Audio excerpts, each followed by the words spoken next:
Hello, everyone, and welcome to Transforming Nonprofit Boardrooms, Strategies for High Performance Boards. I'm Craig Henderson. I'm the U.S. Head of Sales with Convene, and I'm delighted to serve as the moderator today for our session.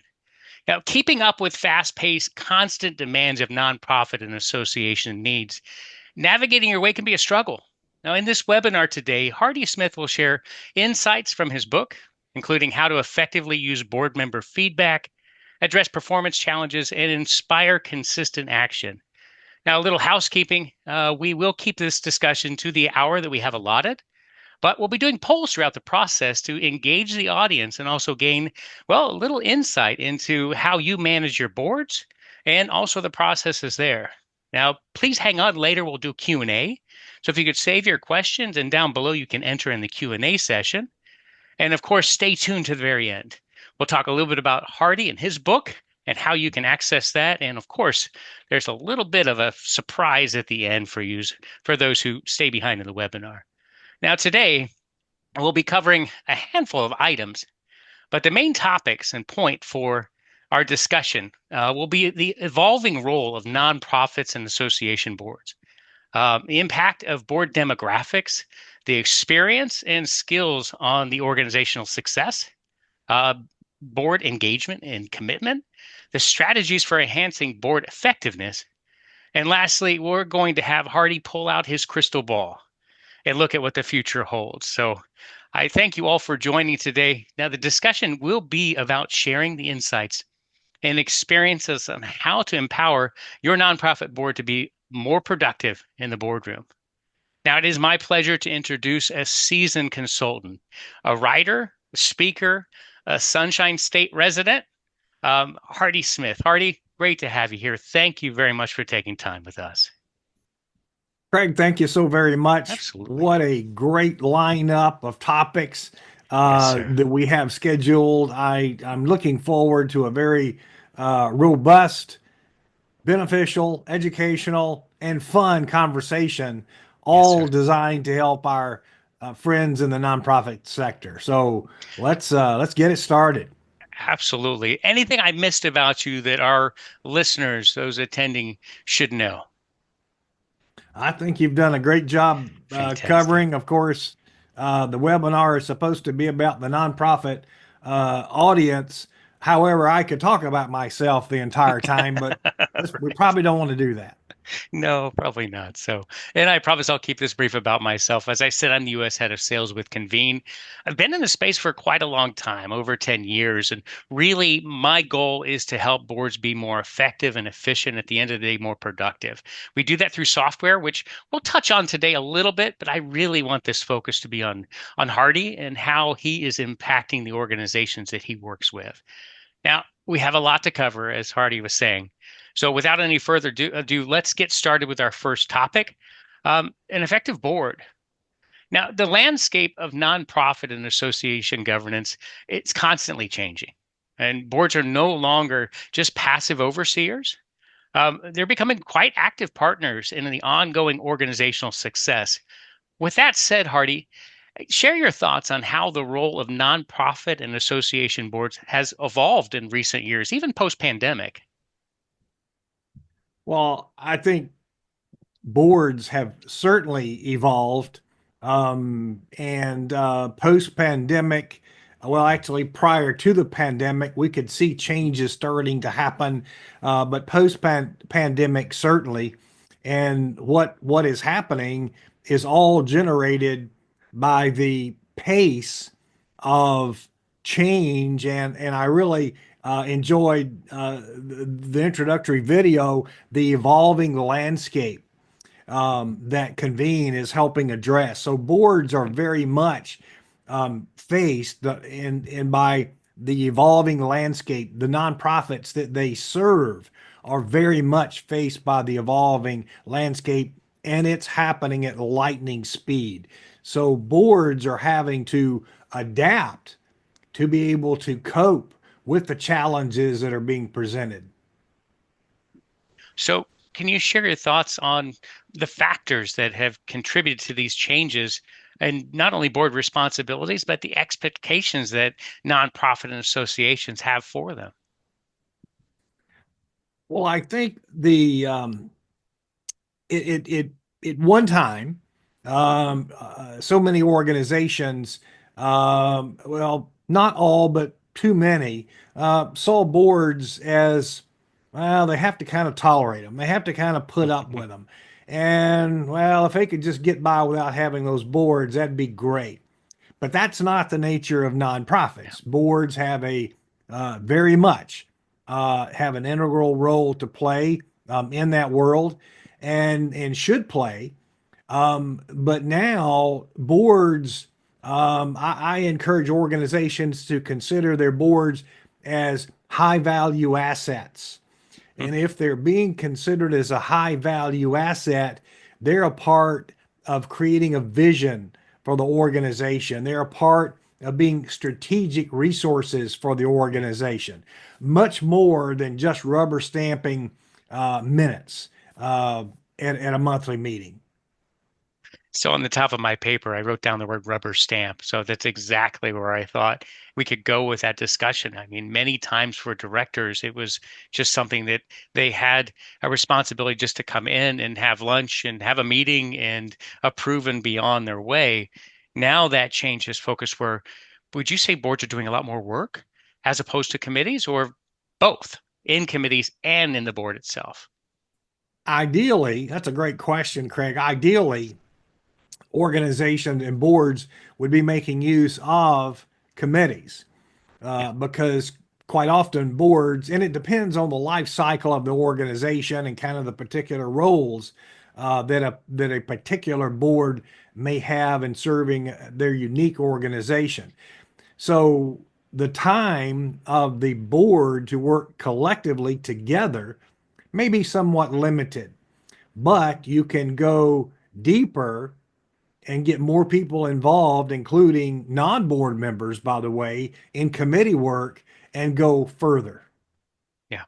I don't want to spoil the next question or the next segment we walk through about board experience because you mentioned high value assets, and that's so keen to look at those members as just that and hold that esteem because they are there for their experience and really what they bring to the organization for oversight and expertise. So how do you see this role continuing to evolve over the next 5 to 10 years? Not to get into the crystal ball discussion we'll have later, but especially in response to the new challenges they're facing as nonprofit and association.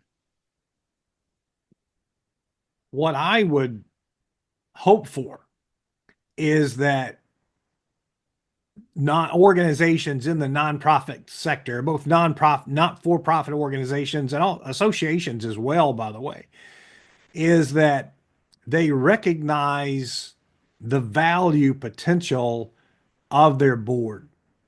And by engaging boards in activities and building their boards, and when I say engaging their boards, we're gonna get into some how tos here Hmm. shortly, but doing things in a different way.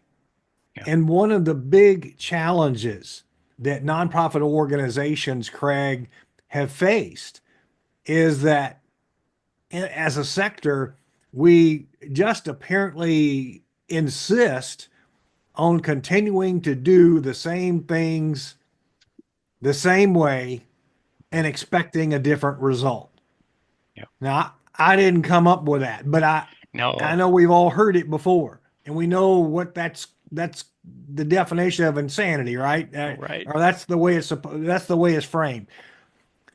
But think about this: if you're not raising enough money, if you're not satisfied with the number of people or the result that are being served or the Hmm. results that your mission is pledged to achieve, if you're not getting the board members that you want, you're not satisfied with your board or nonprofit leadership, and just the list of issues that most organizations, if we just have just everyone in the audience today say, okay, start writing down all of your biggest challenges.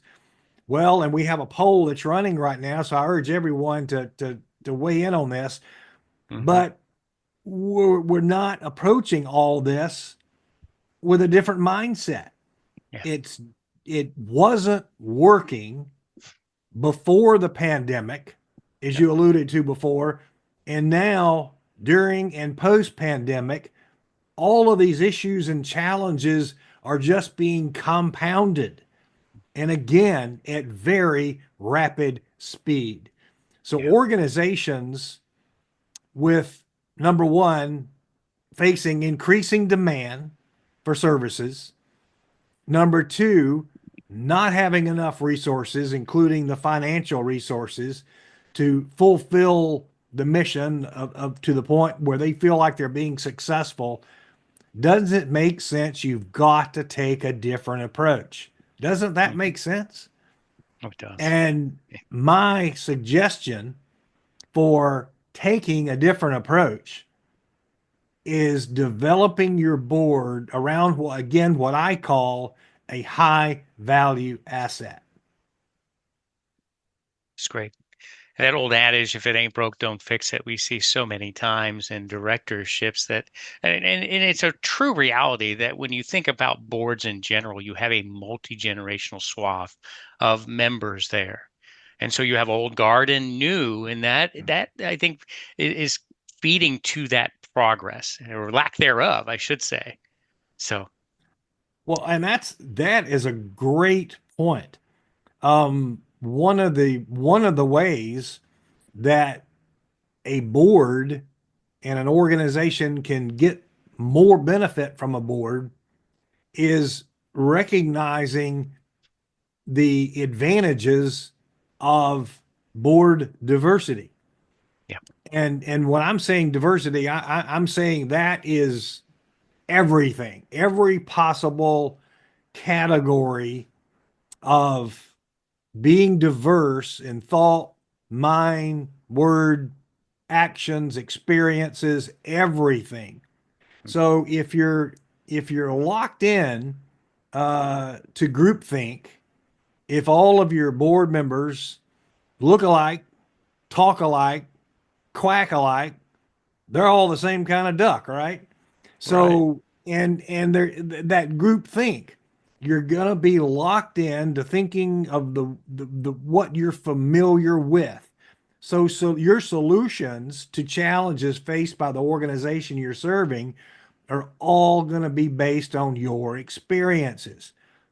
And our fast forward to present day and to tomorrow, are those experiences still relevant Right. today and going forward? And I'm going to suggest to you, um, I've had a whole lot of experiences over a lifetime. Not every one of those experiences, I mean, some were great, some were fun, some not so fun, but not every one of those lessons are lessons that are good teaching points for today. And where do you get a different mindset, if you will? How do you avoid groupthink? You go for diverse thought. And one of those, and you just touched on one element of diversity, and that's, we are in a massive, massive generational shift.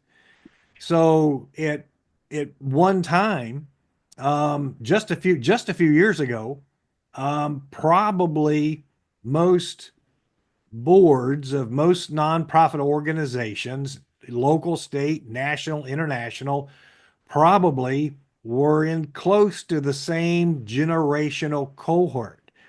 Well, now that group, which has served organizations so well, well, they're kind of petering out. They're fading away. And then there's still a few of us baby boomers, still rocking, but we're becoming fewer and fewer of the baby boomers. So Mm. there are other generations that are coming, and so now we're down in to Gen Z. And if you look in the world, the business world, Gen Z is on the verge of being the largest single demographic element in the world of business. Well, that doesn't make sense. That translates into nonprofits also. So, from a board pool standpoint of a pool of available candidates to serve on a board, you're looking at the biggest pool size being in the neighborhood of mid 20s. Gen Z's not quite to the 30s yet, but that's where you are. Yeah. And that group is very definitely going to think differently. They're going to act differently. Yeah. They're very much, by the way. So here's a myth I'd like to just put to bed. Oh, those younger people, they don't believe in giving back. They don't believe in being involved. They don't believe in helping others. Not true. No, they're Put passionate, that myth to actually. I would bed have, right yeah. now and turn the light out because they do. But the point I want to emphasize here, Craig, is Gen Z and the other younger generations want to help. They want to be involved. They want to make a difference. They want to have an impact. And here's the lesson, they do it differently. Yeah. So again, can't do the same things the same way and expect a different result. Nonprofit organizations can have the same mission. Don't have to change the mission, but very much need to be thinking because of a whole different generation coming in. How do we do this differently to not only attract volunteers, attract board members, but to attract the people who support our organization, right? Does that make sense? It does, most definitely. Yes. So the poll question flashed earlier. What is the biggest challenge facing your nonprofit group? And thank you for those that participated in that poll. And this comes back to exactly what you're saying, increasing board member engagement. And we'll focus in on that too in discussion. So thank you very much for the dialogue there. And an amazing segue too to what we'll be discussing next. And it is, I think, pivotal for organizations to better understand, pivotal to understand the makeup, the consensus of your directorship. What does that look like from a demographic standpoint? So, as these boards evolve, like you said, so does the diversity of their members, from generational change to honestly the abilities that they have and the experiences. So board composition with demographics, experience, skills, it makes such a huge impact on the success of an organization. So, how important is it for a nonprofit and association to reflect diversity? We touched on this in just this last segment, but reflect the diversity in the demographics and experience. I would say let's just set aside for the moment, if it's okay, set aside the doing good element. Okay, Mhm. let's just set aside doing good and let's just go straight pragmatic. Um, the world of nonprofits is a competition, and it's a tough competition. Now, Hardy, what is it? Competition? No, we're trying to do good. I understand that, but just bear with me for a moment. Yeah, In the world of nonprofits, what are you competing for? You're competing for money. You're competing for other resources. You're true. competing for volunteers. You're competing for board members. So, how do you win? How do you win in the competition for doing good? Well, one of the guaranteed ways, guaranteed strategy for helping your nonprofit win is utilize diversity. Again, repeating from earlier, diversity of what? Diversity of thought, diversity of mindset, diversity of experiences, diversity of ideas. And why is that important? This country, I know we're probably global in our audience, but the world and certainly in the United States, we are becoming more and more diverse. And it's critical that nonprofits reflect that diversity. Does your nonprofit staff, the use of vendors, board members, does all of that reflect the diversity of those you represent? And that's critically important. Does it reflect the donors that you're seeking to attract? And organizations, individuals, it's a basic marketing concept, right, Craig? It People are attracted to like. They see someone who looks like them on your website. They see someone who sounds like them on your website. They see your marketing materials and your webinar content and everything, your social media posts that look like them and reflect their interest. Well, that's an attraction point. So the diversity is so important because, again, back to just raw winning. If you want to win, don't limit your mindset. Don't limit your approach. Don't put blinders on that you may have operated with 20 years ago. But as we have said several times, this ain't 20 years ago. And it is all changing rapidly. So diversity is a key tool in the toolbox. Okay, I'm Right. willing to bring back doing good now. So bring back the doing good in the conversation. Right. So, what specific skills would you say or experiences you're seeing as essential for today's boards?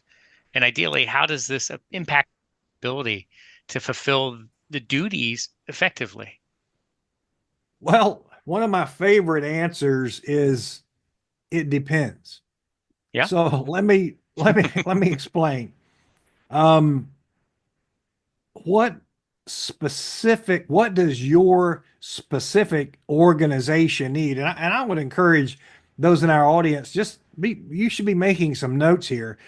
What specific needs does your organization have for your board? Not every organization is the same. Not every Yeah. board is the same. Craig, in the Yeah. United States, there's over 1.5 million nonprofit organizations, Yes, sir. and some are alike, and many are not. It also has to depend on the life cycle of the organization. Are you a startup organization where your board tends to be hands-on, actively involved? Or is it a more mature organization where your board is being looked to for a more strategic value? And then you could be somewhere in between. So here's a quick example. If if you're talking about hiring a lifeguard, okay, who is a lifeguard? Okay, a lifeguard is that's the person who someone's in a body of water and they're struggling, maybe on the verge of drowning, and the lifeguard goes in and saves a life. Okay, we got that basic concept. Okay, that's your basic nonprofit. So think about this. But what training do you need to have? What attributes do you need for your lifeguard to have? Well, is the body of water your lifeguard is going to be protecting a swimming pool, public swimming area, uh, could be a large lake, or it could be an ocean. And I will submit to you that while the basic skills of being a lifeguard are going to be the same, there are skills very much different, especially if we're talking about ocean rescues, that are totally different. It makes sense? Yeah, absolutely. It's So a good illusion. some of the basics that would be important. Number one, I would suggest looking for individuals who are collaborative in nature. Uh, Look for individuals who are willing to ask questions. Now, I tend to be a contrarian type person. I'm going to just ask questions because I say, well, I just want to know. I'm curious. But I'm not saying asking questions to be disruptive, asking questions in a constructive way to get to the answers that the board really needs to get to. And also, being visionary, having an ability, a demonstrated ability to be visionary, having a demonstrated ability to be strategic. I think with those basic ideas, um, you're going to start putting together, a good collection of board members, and not every board candidate in your candidate pool may be great people. So everybody in your pool, a great person. They could be have a great resume of being involved in social service, helping others, and that's great. However, again, back to my default answer of it depends, are they a good fit for your particular organization? True. And their passion to serve, um, maybe to serve to take care of homeless animals, and that's a great cause. But your particular organization has to do with homeless children. Well, that's a two very worthy missions, totally different, right? Makes sense. It does most definitely. We're going to transition over to the poll question real quick, and I'd like to get feedback from everyone here, please. How effective does your board utilize feedback from their diverse members? I'm curious as to the response here. This kind of goes right in line with listening to those members, understanding the unique experience and the skills that they can bring to the table. The response is Oh, this those is going not to at be good. all. Yeah, somewhat effective or very effective. Yeah, I'm looking forward to seeing these answers. This is going to be good. Oh, and I can't vote. Yeah, I know. It's okay. You mentioned a key word earlier, and I made a note here. I want to make sure that we cover it. You mentioned the word experience, Yes, and sir. I want to make sure we touch on that. Okay. So we're torn here to somewhat effective and not effective at all. Similar to our last poll question, where we have, we're striving for engagement from our board here. So the effectiveness that they're providing, not only for the feedback, but also what they're bringing to the table. And as Hardy so eloquently put, it depends. It depends on a lot of things. Like he said, between his board, the attributes of that board, and who really that person they're looking for. So, um, So excellent. we're talking about engagement and how do you Mhm. get board members engaged? And this poll just hit a hot button. This also very much relates to the conversation around diversity. It's one thing, um, and before I push on engagement, it's one thing to have a goal, to have a diverse board. As a matter of fact, research shows, Craig, most organizations have that goal. However, there's a big however Mm. that the research also shows way too many organizations have taken no action to create a diverse board. Right. So it's one thing to talk about it, it's another thing to do it and do it successfully. This feedback poll question touches a key point that I'd like to share, all related to the board experience, and not from what activities have they been involved in the past, but the board experience they are having as a board member. And here's what I mean. And feedback is like the poster child for this. Everyone volunteers for different reasons. And that's a whole nother topic for another time. Their own reasons. It may or may not be related to your cause and your reasons. But the thing that they definitely want to do from their volunteer engagement, Craig, is they want to make a difference. They want to know they're having an impact. They want to know their time is not wasted. So, just momentarily back to diversity. Your board has reached out and has some two or three new board members.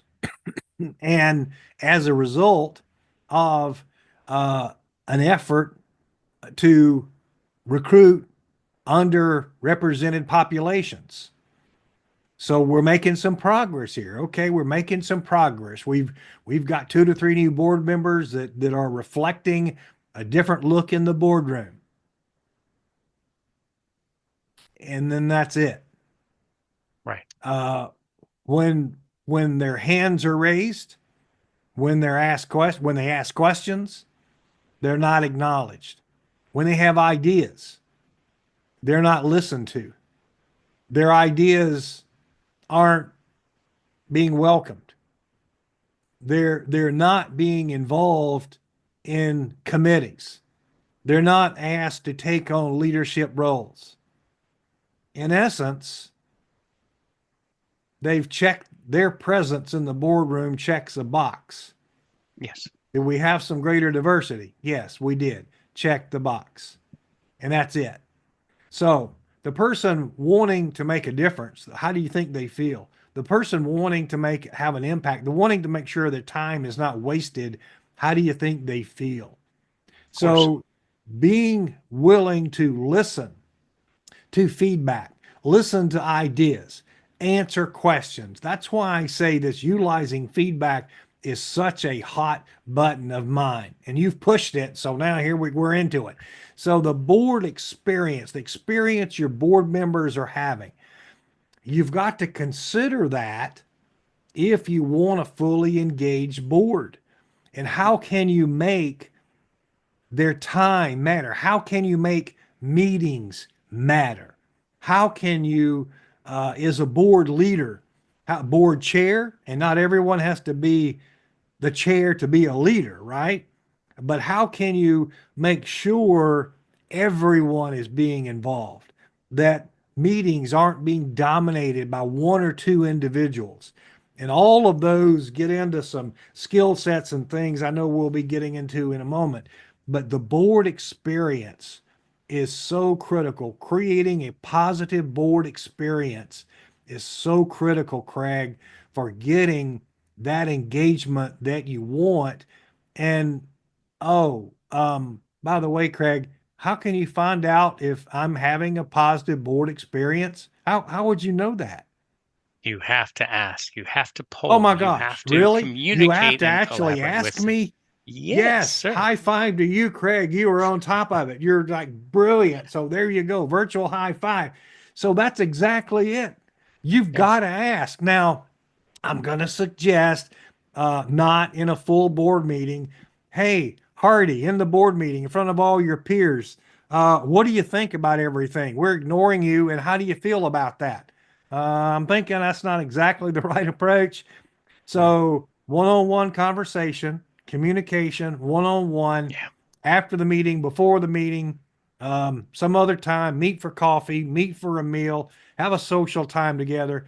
But the point is communicate, Yeah, most ask. definitely. And I see many times you think of those new directors that you've brought in, that onboarding experience is one thing. It's challenging for them, but to give them a seat at the table where their feedback is heard, it's so hard to do. Because a couple things you talked about earlier, groupthink is one. Following along with the group, that's unfortunate, but it does happen. The other side to that coin would be, well, if I'm going to stand up and voice my opinion, how is it going to be received? Especially as a new onboarding board member, it may not be received well, so it takes time. But Totally. like you just said, it's a matter of getting the feedback in a closed environment so you can understand how they're coming through and what they're coming to the table with. And obviously through time and experience, and it's going to be more prevalent in the rooms itself. So fantastic. Great segue too to discuss, a fully engaged board. That can be a game changer, as you're saying, to a nonprofit, to have everybody firing on eight cylinders and doing well, but achieving this level of commitment, it's hard. It is. It takes involvement from the executive team. It takes board member involvement too for them to collaborate and communicate. But what, in your experience, not only for the practical steps a nonprofit leader can take to foster this great commitment, but What about the engagement from the board members? You covered that a little bit, but expound, please, of really in this circumstance, what can organizations do? Okay, are you deliberately, have you in your research for this Mhm. webinar, have you gone and sought out what are Hardy's most sensitive hot points? And I'm going to push his buttons and wear him out. Is that where we're going? Because Yeah, just sit back because I'm about ready to unload here. bring it. Here's a no-brainer.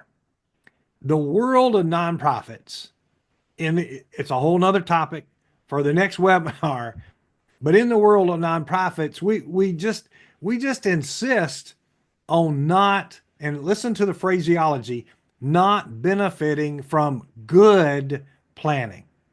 We Mhm. just, for a whole lot of reasons, and if I could just make that statement and then move on, but we just insist on not benefiting from good planning. And we don't really want to involve our board. We don't want to get our board. Oh man, do I have to listen to all those opinions? I don't want to. I don't have time.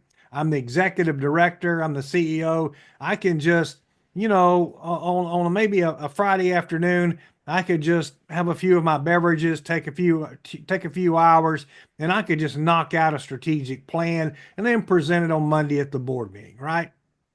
Well, and then you're frustrated because the board members, I use this terminology in the question in my book. Why don't board members do what they're supposed to do? Yeah, Well, in the case of the strategic plan, they didn't commit to do anything. yeah, All they is Because whose plan was it? Whose plan is it? If you yeah. don't involve the board in your planning process, whose plan is it?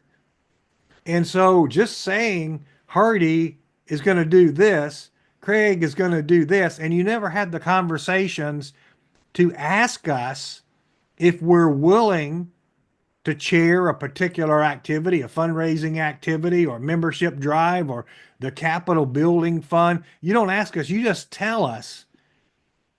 That just doesn't work very often, but we insist on that's the way we're going to do planning.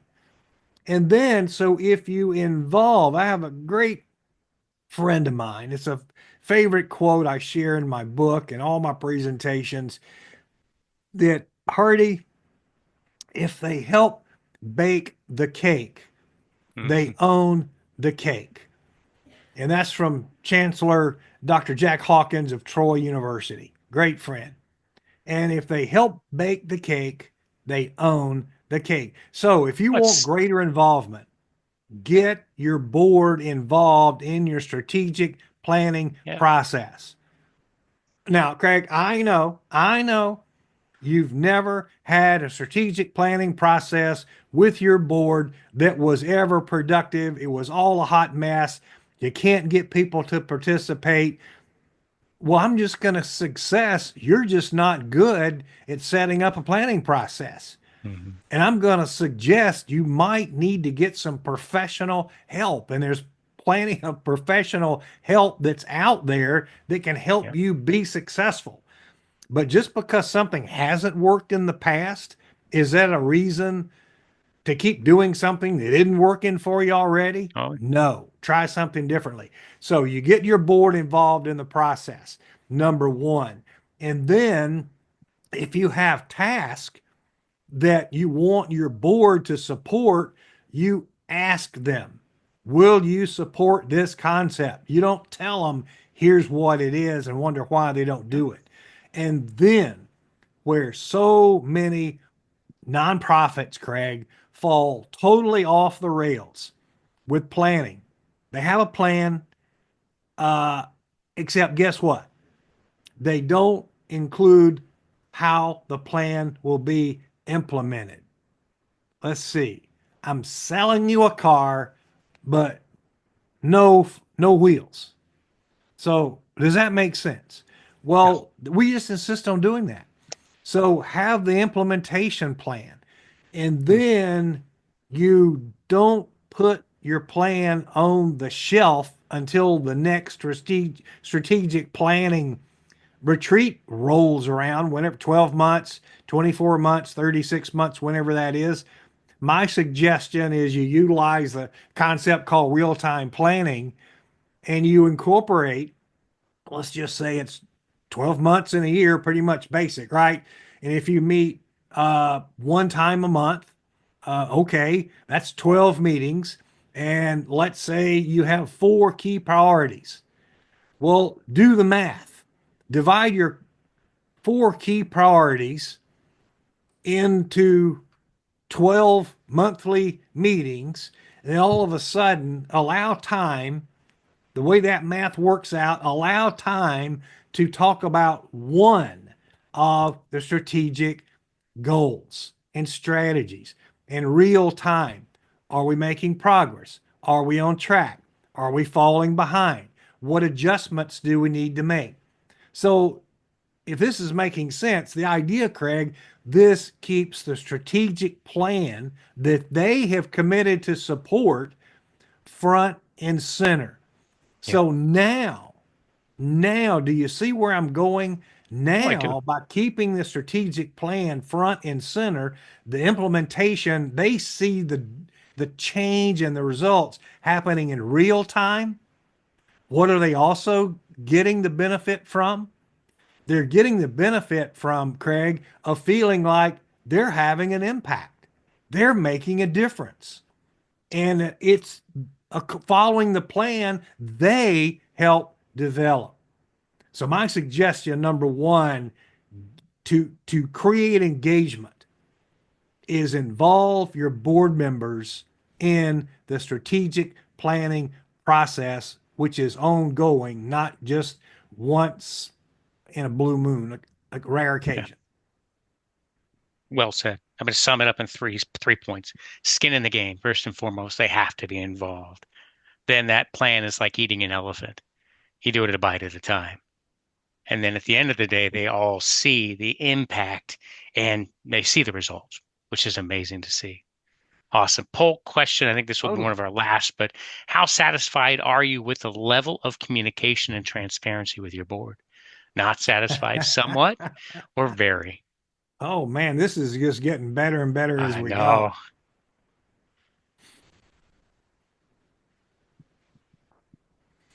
This is getting great.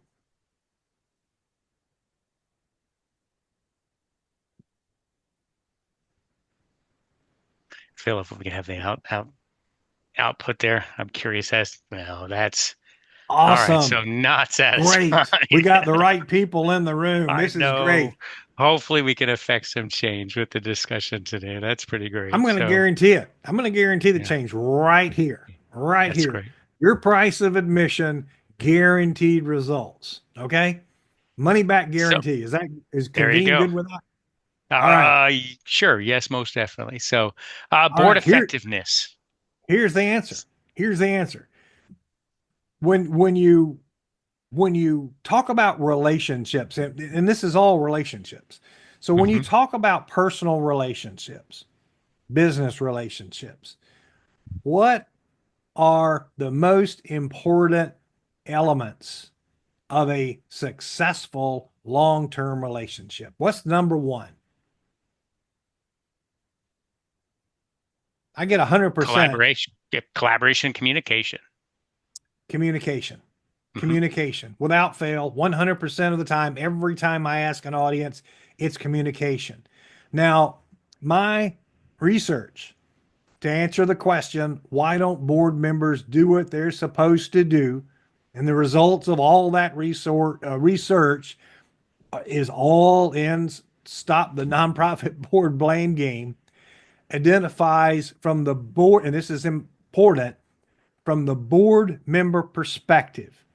Board members have shared with me, Craig, the number one reason they are not engaged, they don't do what they're supposed to do, they don't meet what they're committed to do, is because of poor communication. Poor communication, not communication, poor communication. And let me emphasize here, and this is important. again, repeating, this is important. It's not about more communication. It's not about more newsletters. It's not about more phone calls. It's not about more text messages. It's not about more meetings. It is about communicating and underline this next word effectively. Are you being effective in your communication? And what are some of the keys? Number one, timing. Number two, the messaging itself. Number three, do you know your audience? Number four, again, another whole time. We're going to have a series of Craig and Hardy webinars before this is over. But understand, and this is critical to understand, every single, just visualize, if you would, if you're in our audience today, close your eyes and just with us just a few seconds, close your eyes and visualize your last board meeting. All the faces around the room in your board meeting. All right, everyone. No, no, you two, the other one over there. Yeah, in the blue shirt. Close your eyes. All right, now visualize. Now, every single person that you're visualizing has a individual preference on how they prefer to be communicated with. They also have their own communication styles. Okay, everybody open your eyes back up. Thank you.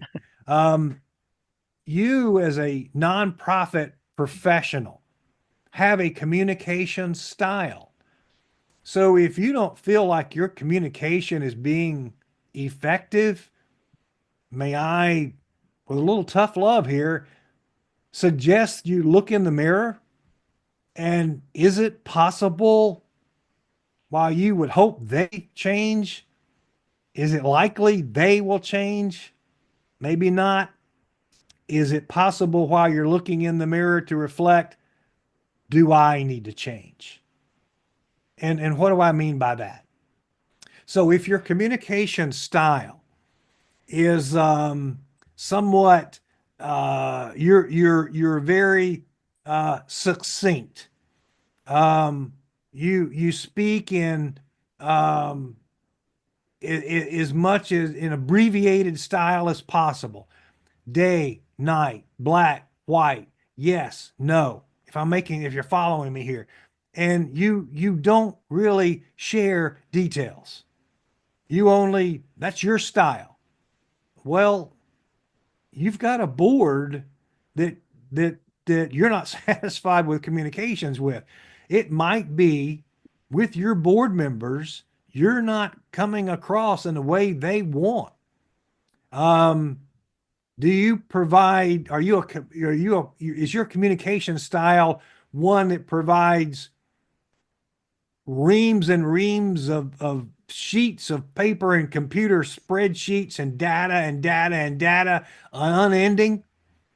Well, research shows odds are there are going to be one or two of those board members who love that, appreciate it. There are going to be so many others that, like me, that it went, I can't even, open a spreadsheet. So you're not communicating with me very effectively, although you worked very hard and you were trying hard, it just wasn't working. So I'm hoping this is making sense. So let's go back and let's see what kind of memory you've got, Craig. So how can you find out what your board members' communication preferences are and get some ideas on how they prefer to be communicated? How could you find that out? Again, you have to ask. You have to communicate and see what Asking, is the best means for them to asking, receive that content. totally. Now, before our nonprofits leaders in the audience start firing, you know, complaints to convene, who in the world is this guy? We already work hard enough. We don't need for him to be telling us I have to communicate 12 different ways to reach 12 board members. I'm not saying that. But if they know you're trying, and you could even share with them, and you could do this in a board meeting, you can do it one-on-ones. Hey, I'm trying to do better in communicating with you as a board member, with you as a board. Would you please help me do that? How can I be better? Okay. Now, remember this, a board in the year 2024, we got January coming up. New board members could be taking office in 2025 in just a few weeks, right? So now you've got to start this ask all over again. So, one group of board members who like stories, and I was working with an organization and they had a board a couple of years ago that said, well, we want to have stories. We want you to kind of give your reports in stories. And that's what the CEO was doing. Well, fast forward a couple of years and the next board said, this is ridiculous. We don't need stories. We're not here for entertainment. Just give us the data. That's all. So it changes. But the point is, be an effective communicator and you will overcome a lot of issues. And flexible too, I think, within that process. You Totally. have to be open and willing to change. Totally. Excellent. Last poll question. If you could suggest one thing to improve your board, what would it be? I'll have the responses here in just a minute as they pop up, so bear with it.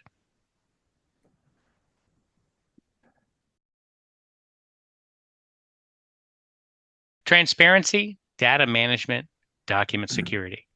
So I think I know the answer to this.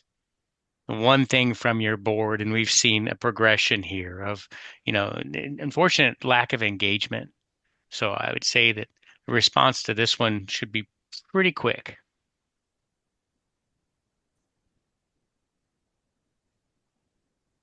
If I could have the results. This will be interesting. These are great poll questions. Ah, okay. I was expecting transparency, but data management too, keeping Okay. information available. So that's great to Okay. see.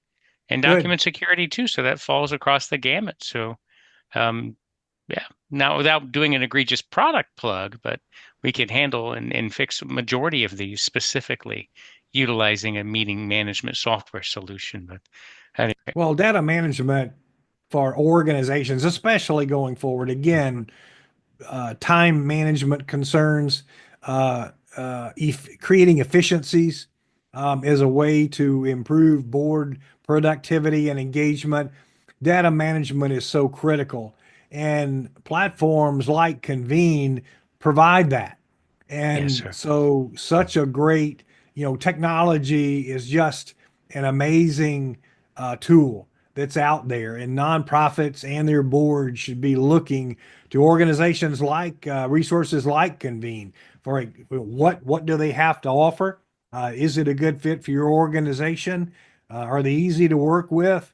Yeah, And all those kind of things. But data management is critical, and so many organizations, not so much from the board standpoint, but from the nonprofit standpoint, they can't even tell you who the players were in their last golf tournament, who the volunteers were in their last beach cleanup day. And oh, by the way, they've done it every year for 25 years and they have no data management. So, hi, and they're just spinning the wheel, wasting time, redoing, rinse and repeat, same practices, same way, hoping for a different result. It doesn't happen, and you don't need to have that headache. Good, a good data management system can help you alleviate that. right. Now, Hardy, I'd like to be able to cover Q&A, but I also want to incorporate this last question here. So very succinct answer. Um, Looking at the future, pull out your crystal ball. For board leadership and governance, what trends do you predict will shape the future of nonprofits and associations over the next decade? Number one, generational shift, and Hmm. we've talked about that. And generational shift, cultural shift, and because it represents different values and different mindsets. So organizations in the marketplace, if you will, among volunteers, among donors, among the beneficiaries. So you've organizations have got to be ready for that. Have Organizations have got to be ready. In the world of NASCAR racing, when I worked for Bill France, he said, Hardy, solve your problems in advance. So Mhm. organizations they can't be, Craig, they can't continue to say we're too busy doing good to plan for our organization. You've got to embrace good planning. You've got to be visionary. You've got to have the what if questions. You've Mhm. got to have the what if questions in your staff meetings. You've got to have the what if questions in your board meetings. And you have got to understand change, challenge, and disruption is nothing new. We've always had those three things: change, challenge, and disruption. We've always had those since the beginning of time. What's different is the pace of Yeah. how change and how rapidly it's having. You've got to be ready to deal with that. Those Yeah. are the big trends I see facing organizations. Yeah. Thank you, Hardy. Thanks for sharing your insights and experience. I truly believe that you're able to provide a deeper insight in nonprofits and associations, how they can ultimately be more, I have effective, efficient, and productive, but that's not it. I think it's more communicative, more able to change and adapt to what's necessary for their boards and the times there. I think those are the key components that I think we've taken out of today's discussion. Now, I want to give a plug first and foremost to the book that you've written, and I know we addressed a lot of what's in that today. So I don't want to be a spoiler alert or read the last chapter, but I think a lot of this is held there. How do you access the book? Simply on my website, Okay. hurdysmith.com, or go to Amazon. Awesome. Great. I know we have Q&A and we're down to about 3 minutes here. So if we could have, I see some questions listed here. In your experience, what strategies have worked in keeping board members actively engaged and committed? And I think we covered that in the conversation too. 2 points on that. What's the way to do that? Um, Number one, make sure you've got the right people. Start out with the right Yeah. people. And good people with good intentions aren't necessarily the best board members for your organization. Do they Mhm. have the time? And by looking at Hardy Smith and saying, wow, Hardy would be a great board member because he's on five other boards, well, don't you want your nonprofit to be my number one priority? How many Yeah. number one priorities can I be involved with? How many meetings every month can I go to? Am I willing to go to? So I'm going to suggest work harder, write this down, recruit board members with purpose and process. Yeah. That's well said. What are the signs of disengagement and how do you address these challenges? Oh, that is so easy. Number one, if they're not coming to meetings, that's a red flag. If they're Yes. coming to meetings and they are not saying a word, red flag. If they're not asking challenging, probing questions that a good board member should be asking, that is a red flag. Hmm. So those are three red flags right there immediately. Right up on the wire today. So we're going to have to finish here. Hardy, thank you for sharing your insights today. It's clear that nonprofit and association boards are facing, well, exciting times, but difficult times, and they have to remain flexible, communicative, and ideally, they have to change.